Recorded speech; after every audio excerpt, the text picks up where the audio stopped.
जैसे ही आर्या और संध्या गांव में प्रवेश करते हैं, एक अजीब सन्नाटा उनका स्वागत करता है। ग्रामीणों का डर स्पष्ट है। श्री वर्मा की गंभीर चेतावनी हवा में तैरती है। बेटी, उस हवेली की दहलीज पार करना आसान है, लेकिन वहां से लौटना मुश्किल है। हमने लोगों को अपनी आंखों से बदलते देखा है। वहां मत जाओ। उनके शब्द गांव के सामूहिक डर को प्रतिध्वनित करते हैं।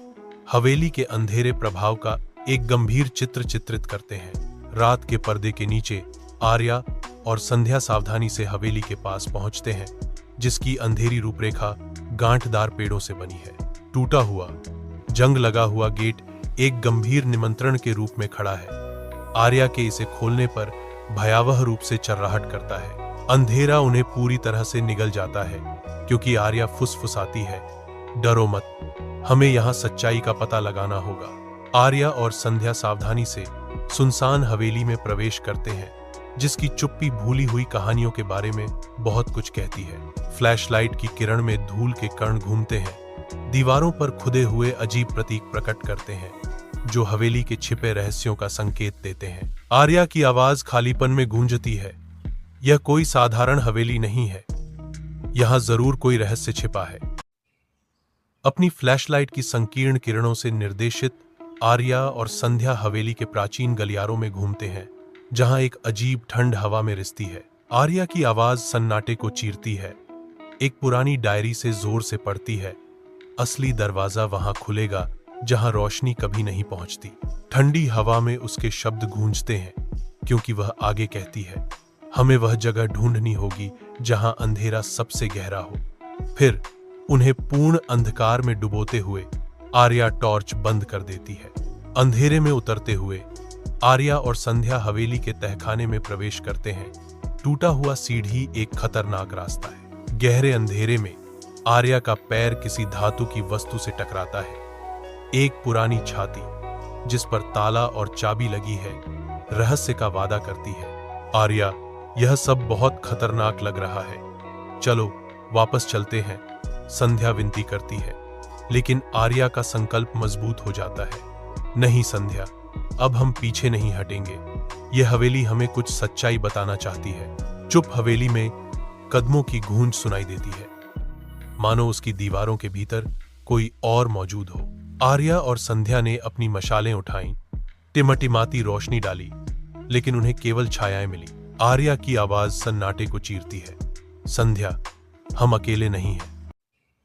हवेली के तहखाने की धुंधली रोशनी में आर्या और संध्या एक पुराने नक्शे पर ध्यान दे रही थीं। उनके चेहरे गंभीर थे।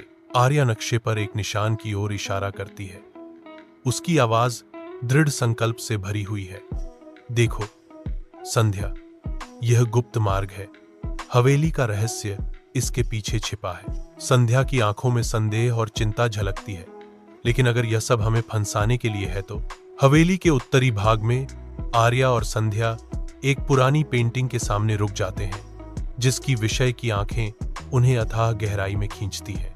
आर्या की पैनी नजर चित्रकारी के पीछे एक हल्की दरार का खुलासा करती है, जो छिपे रहस्यों का संकेत देती है। एक जानबूझकर धक्के से दीवार का एक हिस्सा झुक जाता है, जिससे एक गुप्त दरवाजा खुल जाता है, जो रहस्य और खतरे दोनों का वादा करता है। गुप्त सुरंग के अंधेरे में आर्या और संध्या आगे बढ़ते हैं।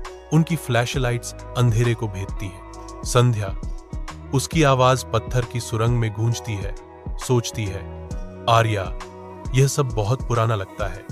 क्या यह हवेली किसी और उद्देश्य से बनाई गई होगी? आर्या का दृढ़ संकल्प मजबूत होता है, क्योंकि वह आत्मविश्वास से घोषणा करती है, शायद, और मुझे लगता है कि हमें इस सुरंग में जवाब मिल जाएगा। आर्या और संध्या हॉल में है। पुरानी किताबों की दुनिया में खोए हुए हैं, धूल और पुरानी काग की महक से घिरे हुए। आर्या पन्नों पर ध्यान देती है। उसकी आंखें राजा रुद्र, प्रताप सिंह और राजकुमार आदित्य की कहानियों पर टिकी हैं। संध्या की आवाज सन्नाटे को तोड़ती है, क्या राजकुमार आदित्य अभी भी जीवित हो सकता है? आर्य दृढ़ संकल्प के साथ जवाब देती है, हमें और गहराई में जाने की जरूरत है। धुंधले प्रकाश वाले हवेली के कमरे में आर्या घोषणा करती है, हमें इसे तोड़ना होगा। संध्या अपनी बेचैनी व्यक्त करती है, आर्या, मुझे यह पसंद नहीं है। आर्या संध्या की चिंताओं को खारिज करती है, दृढ़ता से कहती है, असली जवाब यहीं छिपा है। आर्या और संध्या सुरंग की ठंडी आगोश में और गहराई तक प्रवेश करते हैं। अंधेरा एक स्पष्ट उपस्थिति है। संध्या कांपती है, हर कदम के साथ उसकी बेचैनी बढ़ती जाती है। संध्या की आवाज कांपती है, आर्या, यह सब मुझे बुरा लग रहा है। आर्या का संकल्प दृढ़ होता है, डरो मत, यहीं सच छिपा है। उनके सामने एक बड़ा दरवाजा खुलता है जो एक रहस्यमय छाया को प्रकट करता है, जो उनके घुसपैठ को चुनौती देता है। तुम दोनों यहां क्यों आए हो? यह जगह तुम्हारे लिए नहीं है।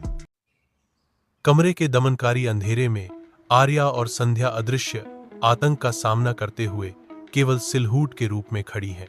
एक भयावह आवाज परछाइयों से गूंजती है, यदि आप सच्चाई तक पहुंचना चाहते हैं तो आपको अपने डर पर काबू पाना होगा। यह हवेली उन लोगों को दंडित करती है जो आधे रास्ते से वापस मुड़ते हैं। संध्या की आवाज डर से कांपती है, आर्या, चलो यहां से निकलें, मुझे नहीं लगता कि हम बच पाएंगे। आर्या दृढ़ संकल्प के साथ जवाब देती है, हम पीछे नहीं हटेंगे, हमें सच जानना होगा। हवेली के तहखाने की धुंधली रोशनी में आर्या और संध्या एक बूढ़े आदमी को देखते हैं जिसका चेहरा झुर्रियों से भरा हुआ है। उसकी आंखें दुख और थकान से भरी हुई हैं। बूढ़े आदमी ने खुलासा किया, मेरा नाम आदित्य सिंह है। हाँ, वही आदित्य, इस हवेली का असली वारिस। संध्या पूछती है, तो तुम कभी गायब नहीं हुए? आदित्य जवाब देता है, नहीं, मैं गायब नहीं हुआ था, मैं कैद था। मेरे अपने चाचा ने मेरे पिता को मार डाला और सिंहासन छीन लिया और मुझे इस हवेली के तहखाने में बंद कर दिया।